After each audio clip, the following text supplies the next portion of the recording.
አመሰግናለሁ ፀሐይ። ጤና ይስጥልኝ አድማጮች። ርዕሶቹን በማስቀደም የዕለቱን የዓለም ዋና ዋና ዜና እነሆ።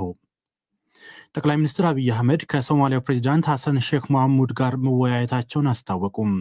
ጠቅላይ ሚኒስትሩ በይፋዊ የማህበራዊ መገናኛ ገጾቻቸው ባሰራጩት አጭር መልእክት ከፕሬዚዳንት ሐሰን ሼክ መሐሙድ ጋር በሁለትዮሽና ቀጠናዊ ጉዳዮች ላይ ተወያይተናል ብለዋል። የማዳጋስካሩ ፕሬዚዳንት በሀገሪቱ ስልጣኑን በኃይል ለመቆጣጠር ሙከራ እየተደረገ ነው ሲሉ ከሰሱም። የፕሬዝዳንቱ አዲሱ መግለጫ የተሰማው አንዳንድ የመንግስት ወታደሮች ባለፈው ወር በሀገሪቱ የተቀጣጠለውን አመፅ እየተቀላቀሉ መሆናቸው ከተሰማ አንድ ቀን በኋላ ነው። እስራኤል በጋዛ ሰርጥ በሐማስ እጅ ታግተው የሚገኙ 20 ታጋቾችን ለመቀበል መዘጋጀቷን አስታወቀች። ታጋቾቹ ዛሬ ሌሊት ለነገ ሰኞ አጥቢያ ይለቀቃሉ ተብሎ ሲጠበቅ፣ እስራኤል በበኩሏ ፍልስጤማውያን ታሳሪዎችን መልቀቅ ትጀምራለች ተብሏል።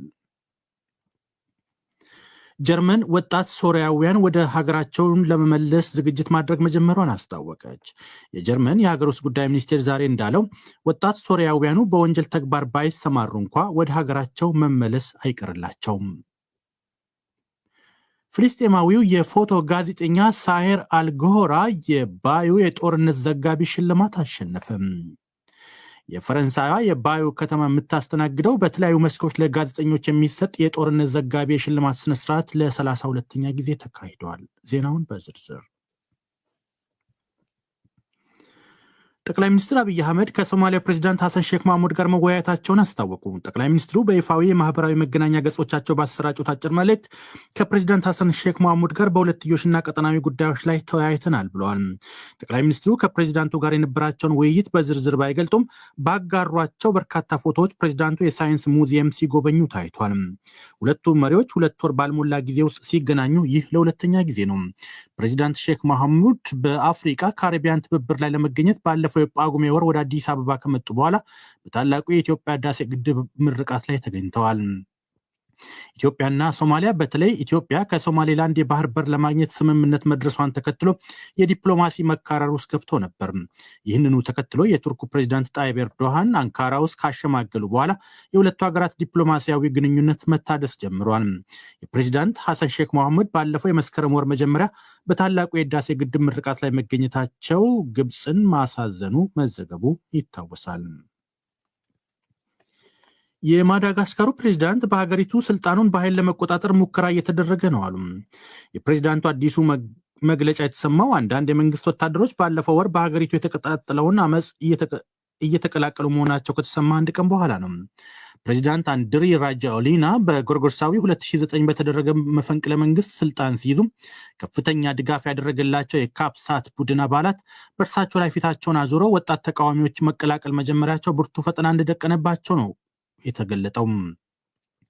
ሮይተርስ የዜና ወኪል የአይን ምስክሮችን ዋቢ አድርጎ ዛሬ ባስነበበው ዘገባው በሀገሪቱ የተቀጣጠለው አመፅ ቀጥሎ ከፕሬዚዳንቱ ታማኝ ኃይሎች በተተኮሰ ጥይት 3 ሰዎች መቁሰላቸውን ገልጧል። ዛሬ ከወደ አንታናራሪቮ የወጣው ዘገባ እንደሚያመለክተው የፕሬዚዳንቱ ተቀናቃኝ ኃይሎች የሀገሪቱን የጸጥታ ኃይሎች እየመሩ ነው ይላል። ነገር ግን የሀገሪቱ መከላከያ ሚኒስቴር ቃል አቀባይ የተቀናቃኝ ኃይሎች የጸጥታ ኃይሉን እየመሩ ነው የሚለውን ዘገባ አስተባብለዋል። በፕሬዚዳንቱ ይፋዊ የማህበራዊ ሚዲያ ላይ የወጣው መግለጫ እንደሚለው ሀገሪቱን ወደ አለመረጋጋት የሚወስዱ ሙከራዎችን እንቃወማለን፣ የተፈጠረውን ቀውስ መፍትሄ እንዲያገኝም ውይይት ይጀመር ዘንድ ጥሪ አቅርበዋል። እስራኤል በጋዛ ሰርጥ በሐማስ እጅ ታግተው የሚገኙ 20 ታጋቾችን ለመቀበል መዘጋጀቷን አስታወቀች። ታጋቾቹ ዛሬ ሌሊት ለነገ ሰኞ አጥቢያ ይለቀቃሉ ተብሎ ሲጠበቅ፣ እስራኤል በበኩሏ ፍልስጤማውያን ታሳሪዎችን መልቀቅ ትጀምራለች ተብሏል።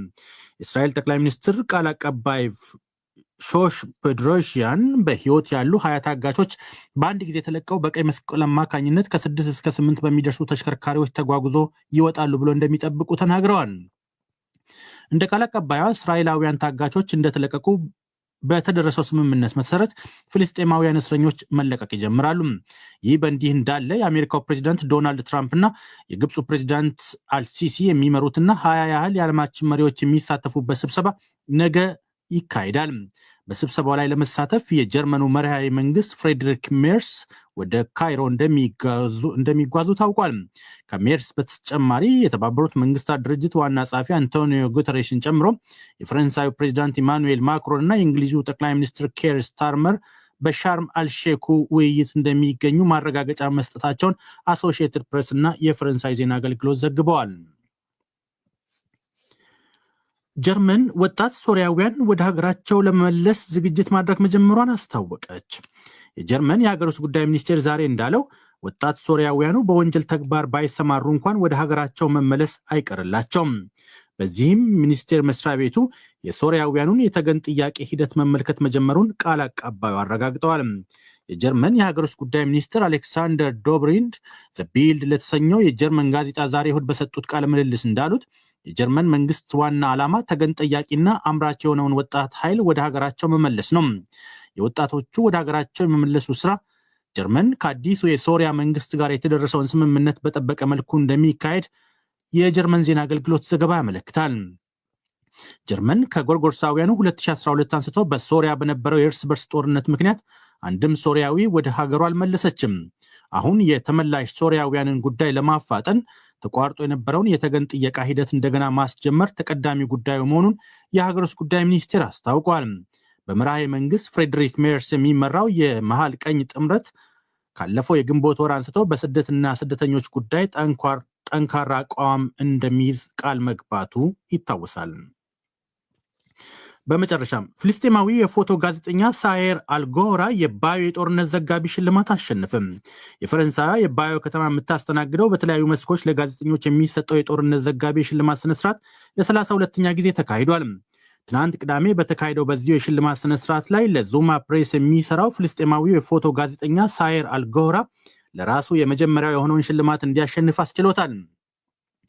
ጋዜጠኛው ለ2 ዓመት ገደማ በጋዛ ሰርጥ በሐማስ እና በእስራኤል መካከል የነበረውን አውዳሚ ጦርነትና የደረሰውን አስከፊ ሰብአዊ ቀውስ በእሳትና ረሃብ መካከል በተሰኘው ተከታታይ በሰራቸው የፎቶ ዘገባዎቹ ለሽልማት መታጨቱ ነው የተገለጸው። በሽልማት ስነስርዓቱ ላይ ከሳሄር በተጨማሪ የጀርመኑ የሳይት ጋዜጣ ዘጋቢ ዎልፍ ጋንግ ባየር በህትመት ጋዜጠኝነት ዘርፍ አሸናፊ መሆኑ ተነግሯል። እንዲሁም ለፍራንስ 24 የሚሰሩት ጁሊየ ዱንጎልፍ፣ ሶፊያ አማራ እና ጄምስ አንድሬ በጥምረት የቴሌቪዥን ጋዜጠኝነት መስክ አሸናፊ ሆነዋል። የጀርመናዊ ባየር ለአሸናፊነት ያሳጨው የተረሳው በሚል ርዕስ በሱዳን ካርቱም ብቻውን ስለቀረ ከፍተኛ ጫና ውስጥ ብቸኛ የቀዶ ሕክምና ስለሚሰጥ አንድ ሆስፒታል የሰራው ዘገባ ነው ተብሏል።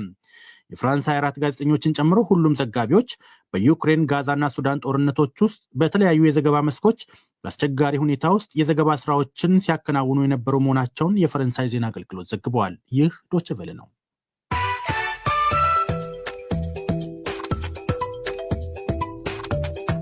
ዜናውን ለማብቃት ርዕሶቹን አንድ አፍታ ላስታውሳችሁ። ጠቅላይ ሚኒስትር አብይ አህመድ ከሶማሊያ ፕሬዚዳንት ሐሰን ሼክ መሐሙድ ጋር መወያየታቸውን አስታወቁም። እስራኤል በጋዛ ሰርጥ በሐማስ እጅ ታግተው የሚገኙ 20 ታጋቾችን ለመቀበል መዘጋጀቷን አስታወቀች። ጀርመን ወጣት ሶሪያውያን ወደ ሀገራቸው ለመመለስ ዝግጅት ማድረጓን አስታወቀች። ፍልስጤማዊ የፎቶ ጋዜጠኛ ሳሄር አልጎራ የባዮ የጦርነት ዘጋቢ ሽልማት አሸነፈ። ዜናው በዚሁ አበቃ። ጤና ይስጥልኝ። ለዓለም ዜናው ታምራት ዲንሳን አመሰግናለሁ። ቀጣዩ ሳምንታዊ የንዋይ ዝግጅት ነው። የዛሬው የንዋይ ዝግጅት በኢትዮጵያ ባለው ህገወጥ የሰዎች ዝውውር ገጽታ፣ ገፊ ምክንያቶችና መፍትሄዎች ላይ ያተኮረ ነው። ውይይቱ ይቀጥላል። መልካም ቆይታ። እንወያይ።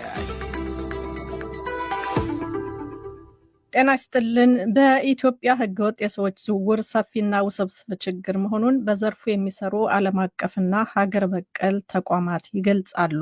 ይህ ችግርም አሳሳቢና ቀጣይነት ያለው ሆኖ በርካታ ሰዎችን በተለይም ወጣቶችን ሰለባ እያደረገ ነው።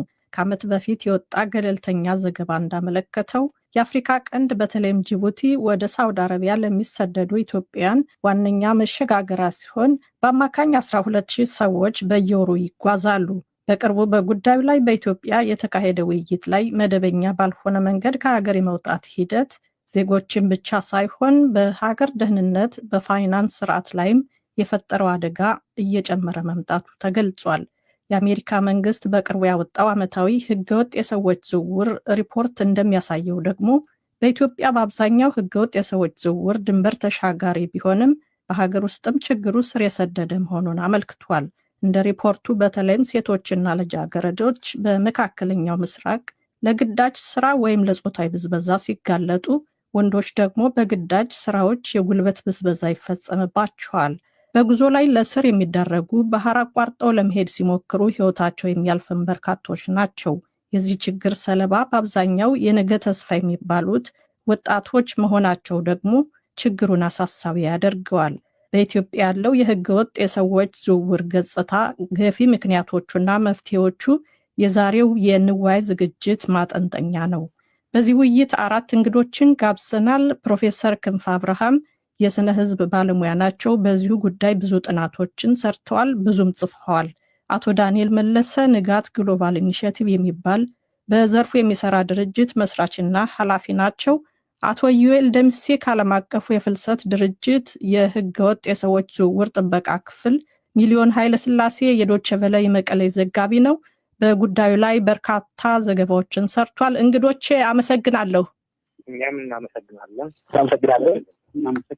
አሳሳቢ የሆነ በመጣው የህገወጥ የሰዎች ዝውውር ላይ ነው የምናደርገው እና ውይይቱን እንደው እስኪ የችግሩን ስፋት ኢትዮጵያ ውስጥ እንዴት ታዩታላችሁ በሚለው ልጀምር። ፕሮፌሰር ከእርስዎ ልጀምር። ያው በጉዳዩ ላይ ብዙም ሰርተዋል፣ ጥናትም አድርገዋል እና እንዲሁ አሁን ያለው ገጽታ ምን ይመስላል?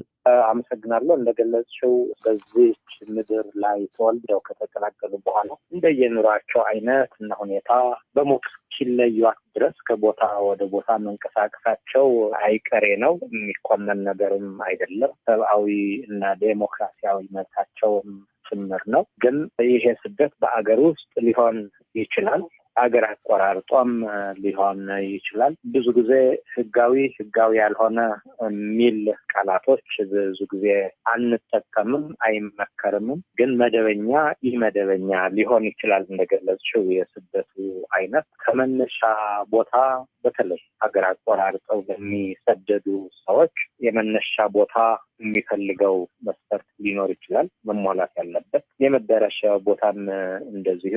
ስለዚህ መስፈርቶችን ሳያሟሉ ቢያንስ ከአንዱ ወደ ሌላ የሚሄዱ ከሆነ ኢመደበኛ እንለዋለን ብዙ ጊዜ።